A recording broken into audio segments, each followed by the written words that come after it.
Blessings, good evening. Tonight we've come together because it's the occasion of the full moon in February. And that means Magha Puja or Magha Purnami. So it's an occasion we remember an event in the time, the life of the Buddha. At the beginning of the time when he was teaching, he'd already ordained a number of monks, but ordained in the simple way where he just said, "Come, bhikkhu, come and practice the holy life for the end of suffering." What we call ehi bhikkhu upasampada. Nowadays we have ordinations with ceremony and certain procedures and rules that we have to follow. But the very earliest time after the Buddha was enlightened, many of the practitioners he met were so pure and already spiritually developed that he could just say, "Come and practice." And they practiced very well. And many of them became enlightened, fully awakened arahants. So on this day, 1,250 arahants, they say, came together without prior appointment. There was no invitation, no message was sent out. It's a miracle. They all came together. And obviously in those days in India, there's no internet, phone, mail, nothing. And yet they all came together at the Velawana Arama, where the Buddha stayed. And at about midday on that day, the Buddha gave a very brief teaching in recognition of this special group of enlightened monks who came together, which we just chanted. It's called the Ovada Patimokkha. Again, nowadays it's a bit different. On every new moon and full moon day, the monks come together, like we did this morning here. We have one of the monks recite all the rules of training, the Vinaya, and particularly the Patimokkha rules. There's 227 rules. But those rules came about later on in the life of the Buddha. In the beginning, he didn't need to have any rules. Again, the monks were so pure and sincere in their practice, very mindful, very careful, that they didn't need any special rules to practice what the Buddha taught. So he just gave this simple teaching, just outlining the principles of practice, which we just chanted. So, Sabbaba Pasa Akaranang, abandoning all evil ways, or all that is unwholesome. Kusala Supasampada, cultivating that which is good.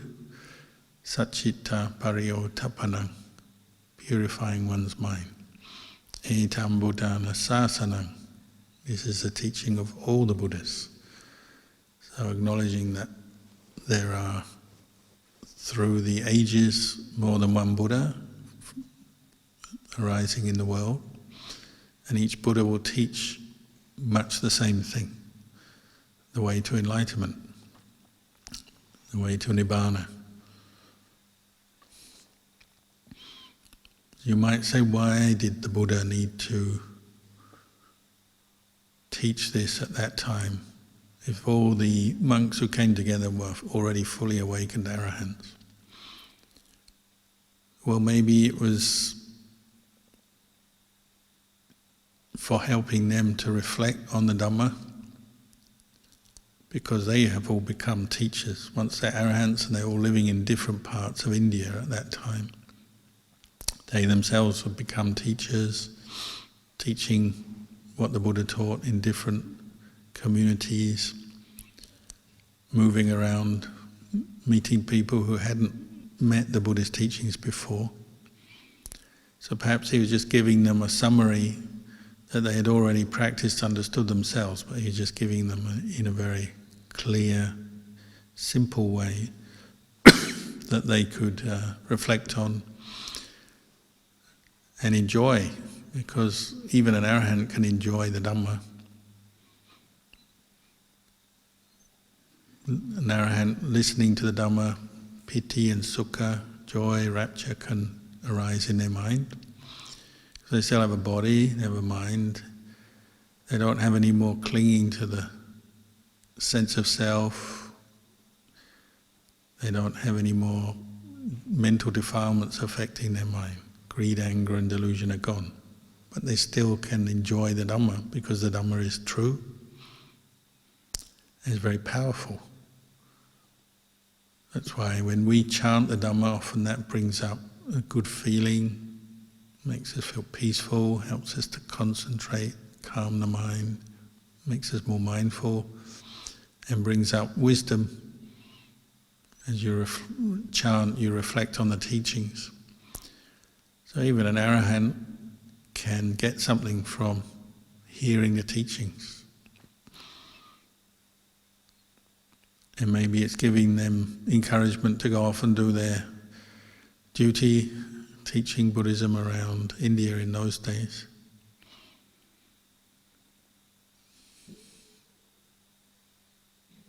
And who knows, maybe there were others present who weren't enlightened, listening. We weren't there, so we don't know.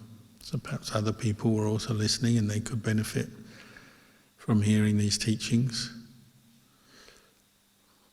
And the Buddha also went on to outline other aspects of the practice, talked about the value of patience, endurance, kanti paramang tapotitika. It's the supreme destroyer of defilement. Patience means not giving up, not giving in. As we know, training this mind, practicing the Dhamma on every level can be challenging. Offering dana can be tiring, frustrating, can bring up attachments. Keeping sila, keeping precepts can be difficult in certain circumstances. Meditation, we all know, is not easy. When you meditate, you're trying to train your mind in mindfulness, reflect on the impermanent nature of body and mind. Not easy, because our mind goes all over the place. Monkey mind. So we need lots of patient endurance to deal with the different moods, mental states that come up in the practice. It's always beneficial, and it's that willingness to stick with whatever comes up, not give up. As Ajahn Chah used to say, if you don't stop, then you'll get something from your practice. If you don't stop, if you don't give up. If you give up, of course, then you stop, and then nothing happens. You don't learn, you don't progress. We know that in other aspects of life. Like if you're doing any kind of education, but you stop, well, that's it. You don't learn any more from that course or that study. If you're doing a job of work and you just give up on it, well, it won't be completed. If you have a relationship with someone and you give up on it, then you can't keep up that relationship.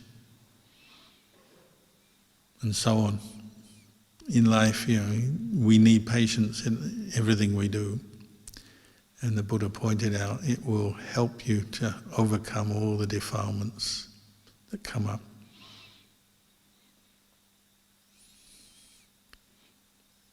He also pointed out other qualities, like not harming others through your speech, your actions. So to be one who is harmless. If you harm others, you're constantly making negative karma which will come back on you and obstruct you in your progress. If you harm others and then you try and meditate, you'll keep thinking of what you said or what you did. You won't feel very comfortable. Other people won't like what you say or what you do if you harm them, so they'll also cause you trouble, cause you problems. It's just common sense, but sometimes we need reminding of this.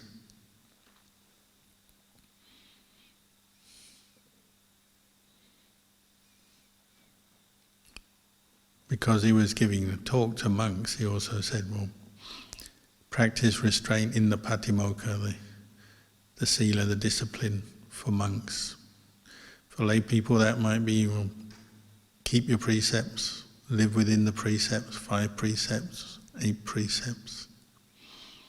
These are guidelines, training guidelines the Buddha gave us to help us be more restrained, more careful in what we say and what we do, so we don't make a lot of negative karma for ourselves and it comes back on us.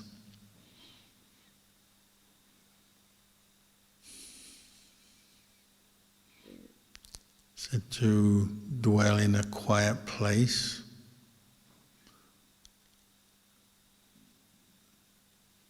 we all know the value of peace and quiet. That's why people like to come to a monastery. It's a quiet place. You can meditate, practice the Dhamma, benefit from nature, peaceful surroundings. When does a monastery lose its quiet? Or when people come and they don't practice and all they do is gossip or sit around doing other things, worldly things, then the monastery loses its peace and quiet. Or like when you go on retreat, if you go on a meditation retreat, they always say, oh, don't talk unnecessarily, keep quiet, so you can practice mindfulness, meditate. Much of our life we talk too much. And the more we talk, the more trouble there is. The more conflicts, arguments, disagreements, bad feeling, confusion. So be careful about the environment you live in. Try not to make the environment, the place you live, even home, a place of confusion and where it's difficult to practice. Another one he taught, matanyutau ca patazaming, be modest in your consumption of food. And I think that also applies to everything you use, clothing and all the other things that we use as human beings, the basic necessities of life. The Buddha encouraged us to be modest. What's the opposite of being modest? Well, being indulgent, spending ever larger amounts on food, clothing, accommodation, comfort. It becomes an end in itself, and you constantly have to earn money to buy all these fancy things you need to use. Whereas someone who meditates learns to live quite simply and easily. You don't need a lot to practice the Dhamma, just enough food to get by with, basic accommodation, enough clothing to wear. You don't need a lot, and it can become a big distraction in life, always seeking more material comfort. So he's kind of warning us about that. The last verse he said, adijite ca ayogo, dedicate yourself to training for the higher mind. Meaning you're always looking to progress in the Dhamma. Improve your level of mindfulness, insight, awareness, understanding. Because there's always more we need to do to practice.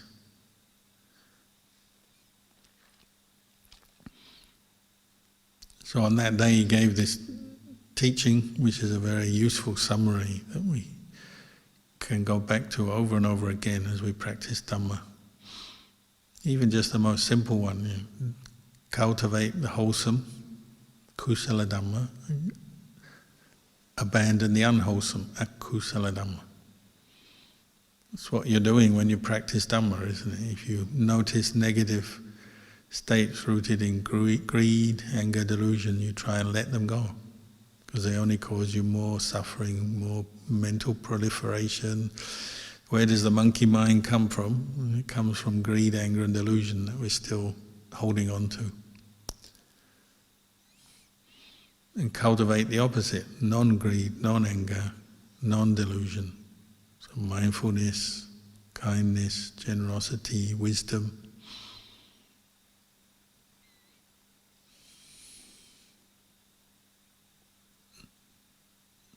This is probably the most fundamental aspect of Buddhist practice, cultivating the good, abandoning the not good. Ajahn Chah used to say, if it's not good, let it die.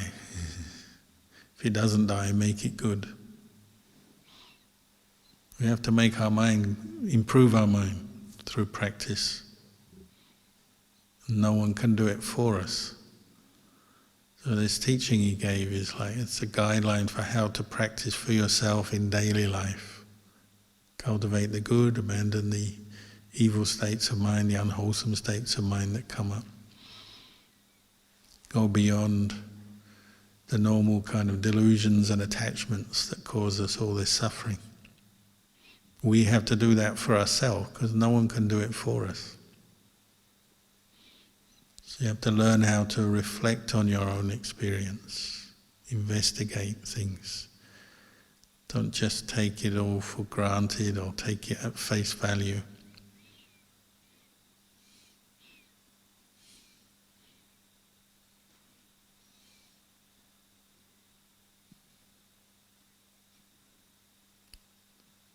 Somebody contacted me today, their young daughter had a fall and broke her leg in a couple of places, a couple of fractures. And the mother is experiencing the suffering of attachment to a child, worry, anxiety, what's going to happen to the child, the pain of the child, all the suffering that comes through attachment. And then she had a realization, seeing the X-ray of the bone with the fractures. Bones are impermanent things. If you ever pick up a bone, maybe a chicken bone or some other kind of bone, bone is quite fragile, isn't it? It's brittle, easy to fracture, and when you have a fall or something hard hits it. The mum saw the X-ray of the fractured bone and realized, my daughter's bones are impermanent. This is what the Buddha was teaching. This body which we love so much and get so attached to, we identify with it as me, mine, my body. Yeah, it's impermanent. And sometimes things happen. You have a fall, a kid can have a fall, an adult can have a fall, anyone can have a fall. Things break. It's not what you want, but it happens. And sometimes it's our own carelessness, sometimes it just happens and nothing you can do. It's beyond your control.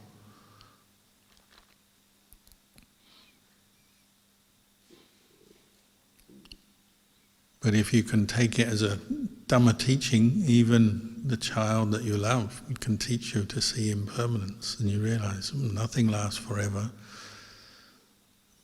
Human bones don't last forever, they break, they crack, they degenerate with time. One day we'll have to pass away.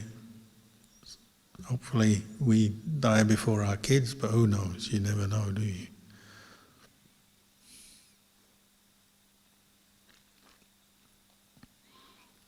This world is an impermanent place, but the delusion we have is that it's permanent.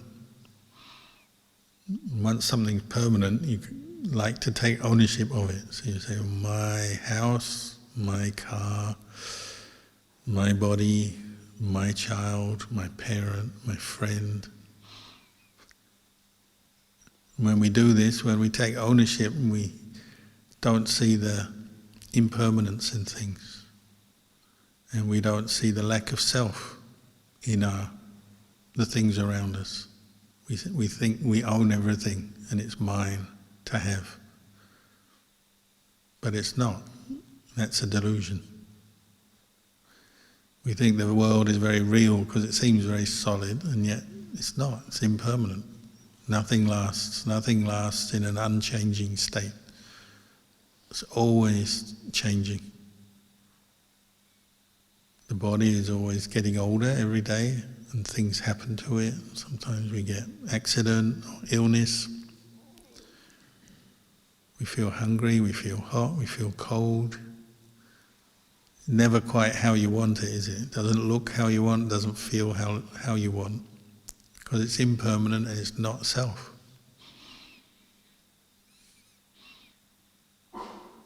We have to keep buying things to keep the body comfortable and to keep our mind satisfied. We like to have new experiences, so we buy new things, we travel, we meet new people, we do all kinds of things to keep us entertained, happy, because none of the pleasures of the world last for very long. So you keep having to try and repeat them. And this is the kind of truth we say, when you're training for the higher mind, you're training to develop insight, understanding into impermanence, not self like this.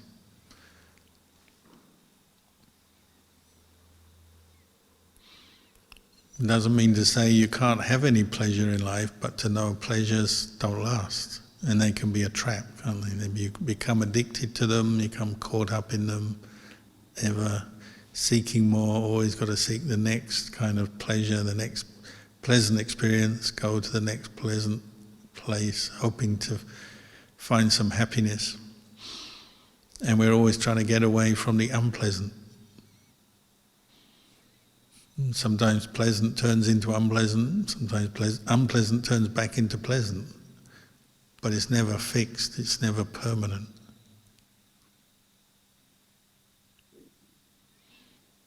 This is what the Buddha had us look at, to understand more clearly the way the world is, the way our body is, the way the things around us are.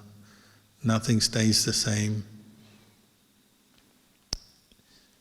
If we don't do this, then we keep following these mental defilements, and that's where our suffering comes from.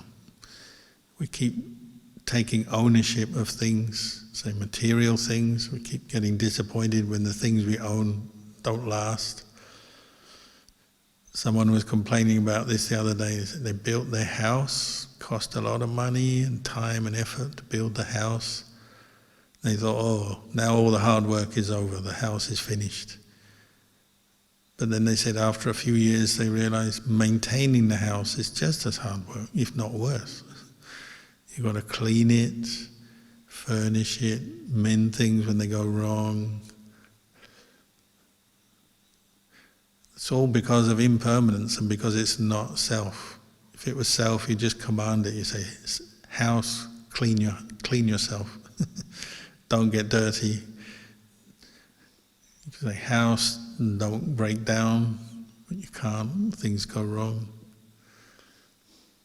The more technology we have nowadays, the more suffering, because there's more to go wrong, isn't it? The more complex the world is, the more there is to go wrong.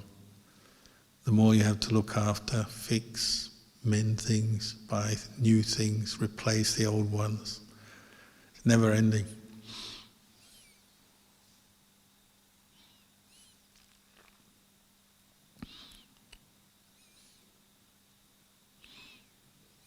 And the same with our mind, isn't it? Our mind is constantly changing.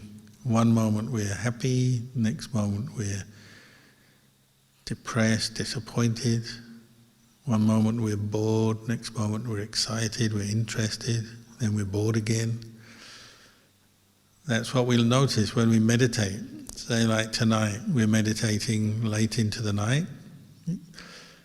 Hopefully you can stay, do some late night meditation chanting in honor of the Buddha. Notice how your mind changes.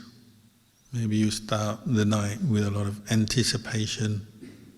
Oh, how am I going to go meditating tonight, listening to Dhamma, chanting, how will it go? So you're interested, Then as the night goes on, you've got a bit of discomfort in your body, maybe your legs are painful, maybe you start to feel tired, maybe you feel irritated, this is not right, that's not right, can I go on? Maybe after a while you're trying to watch the breath, you can't stay with the breath, your mind gets bored, oh, I'm fed up with meditation. Why is meditation so difficult? Why is my mind thinking so much? But if you stick with it, maybe later on you get a breakthrough and your mind goes really peaceful for a while. Bright, happy, no pain, no thinking, no distraction. And you say, this is good. So you're happy again, you're content. Then later on, back with the restless mind, who knows? It can come up and change, things arise, things pass away. One moment we got pain, next moment it disappears. Later on it's back again. This is what we're learning from, watching how body and mind change from moment to moment. If you practice for a few hours, then you can really see that. Then you can say, well, if this mind is really me, I should be able to command it. Mind, just be peaceful all night. Just be bright, happy all night long. It won't listen because it's not self. Doesn't mean to say there's nothing there. We have thoughts come up, feelings, moods. But they change and we can't always control that change. Maybe the very thing you want to let go of, you keep thinking. You notice that? When you're very attached to something and you decide, I've got to let go of this, you're fantasizing, imagining something you like, you're getting lost in that fantasy, or you're thinking about something you don't like, you just want to get rid of this thought. The more you attach to it, the less you can get rid of it. The more it comes up, the more it bugs you.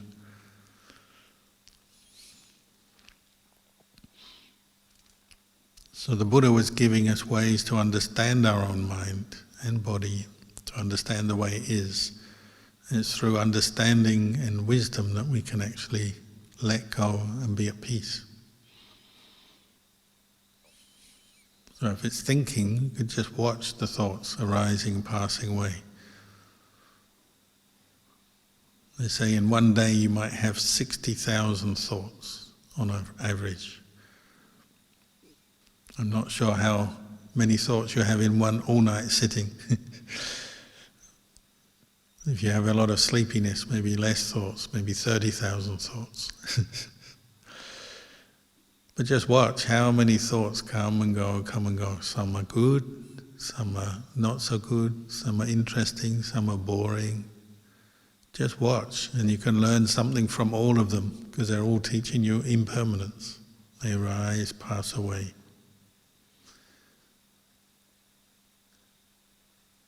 Everyone likes games these days. They like to play video games, different kinds of games. We can play the game of watching your mind.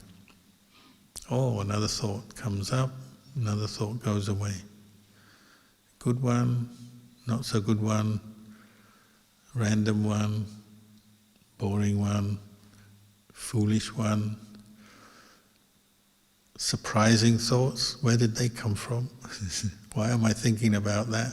Maybe if you're here later tonight, maybe at 11 p.m. you're sitting here and you start thinking about, something that happened when you were 15. Why am I thinking about when I was at school many, many years ago? Where does that come from? Maybe it's just a memory, comes into your mind. That's what minds do. They remember things and they throw up different thoughts. The Buddha encouraged us just to know, just to watch and know, and not identify so strongly with them all, not give them too much importance. Then you don't suffer so much. Oh, it's just a thought, just a memory, or it's just a thought. plans are the same. Maybe you have plans, you're sitting there thinking, what am I going to do tomorrow? What am I going to do next year? Or somebody's got their 5-year plan, get it all set out in your mind. But it's just a thought, isn't it? It's just a thought about the future. And it almost certainly won't go the way you plan. You can have a vague idea how you think things will turn out over the next 5 years, but actually it will be very different than you predict. We can't even be sure what we'll be doing this time tomorrow. Tomorrow is a Sunday, so 9 o'clock Sunday night, what will you be doing? You may have a vague idea, but you can't be completely sure what will be going through your mind at 9 p.m. tomorrow.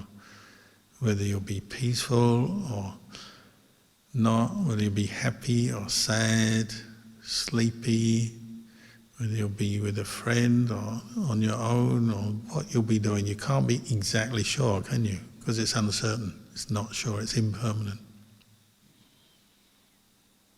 This is what you learn from meditation. Your mind is constantly changing, and you can observe that and understand it, or you get lost in it. When you get lost in it, you get upset, don't you? When things don't go the way you want, you become happy and get disappointed when the happiness changes and moves away, disappears. You become sad, or you become angry, or you become peaceful again. When we're not very aware of what's going on in our mind, of our thoughts, then our mind is pulled all over the place. It's tiring, and the more we get caught into the agitated thinking, the less grounded we are, the less we're in touch with ourselves. So you can sit in meditation for an hour, but maybe for half an hour you're just thinking and thinking all over the place, miles away. Lumpur Cha's teacher, his name was Lumpur Ginari, he said, meditation is a bit like grasping hold of all these thoughts, your mind that goes out to all these places and all these different things you're thinking about, and just gradually pulling it in towards you. So when you begin your meditation, it's like your mind is miles away. Even though you're sitting here, your body's here, but your mind goes miles away. And it's like it's lost in its moods. And you're not aware of your body, not aware of the breath, if that's what you're doing. Your mind has just gone miles away. But then as you try to practice, you become more mindful. Maybe you use the breathing, follow the breath in, the breath out. It's like you're pulling your mind towards you. It's like you put a lasso around it, like when they catch horses or cows and they put a lasso around the neck and then they can pull it in towards them. It's like you're putting a lasso around the neck of your thoughts and you start winding in or pulling in. So at first your thoughts take your mind miles away and you feel like, I've got no control over this mind, it's all over the place. But then you keep pulling them in closer and closer. So from miles away becomes maybe just 1 mile away, 1 kilometer.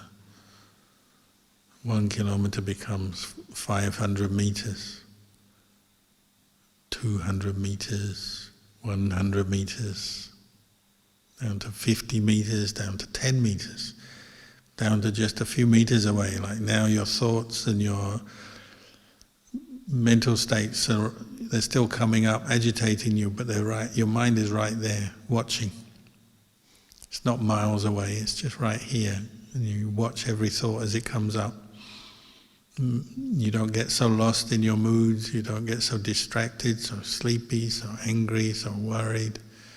The thoughts come up, but then you have more mindfulness so you can see them as just thoughts and let them go. Not identify with them so strongly so you don't hold on to them so much. If you keep practicing, you may reach a point where your mind and your body are right here. It's not gone anywhere, so it's no longer even 1 meter away, it's right here. Every breath in, every breath out, your mindfulness is there. You know where your mind is. Your thoughts are not getting the better of you, running away with you. Then you have more self-control. Then you can really see these truths the Buddha was talking about. Things are impermanent, but your mind can accept that because it knows that's the way things are.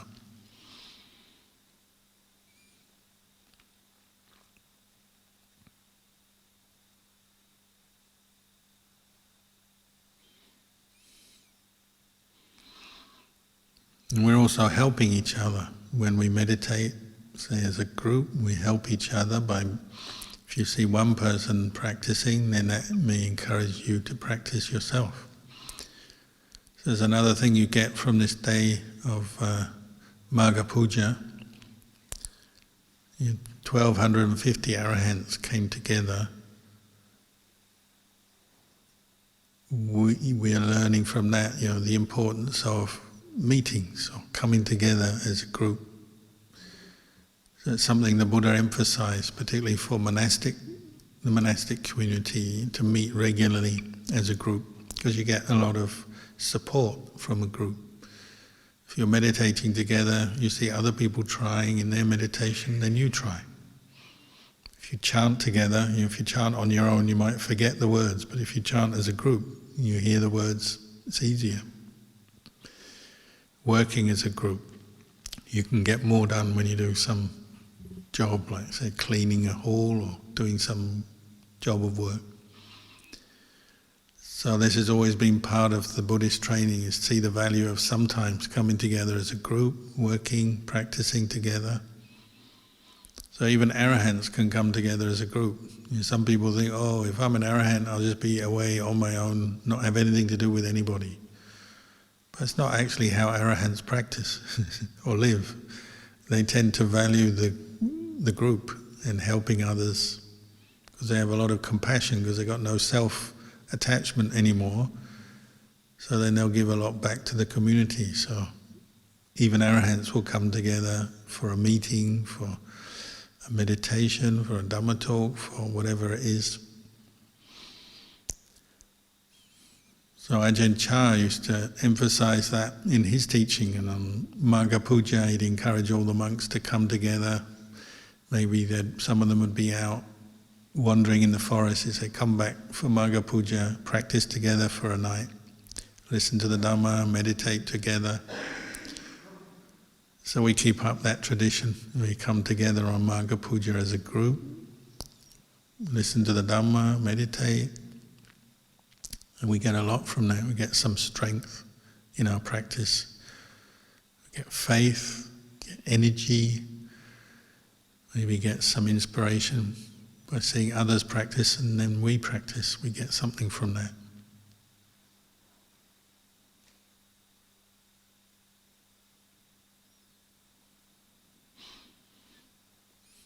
Later on in the Buddha's life, like just before he passed away, this day, the full moon, was the day he announced that he was going to pass away.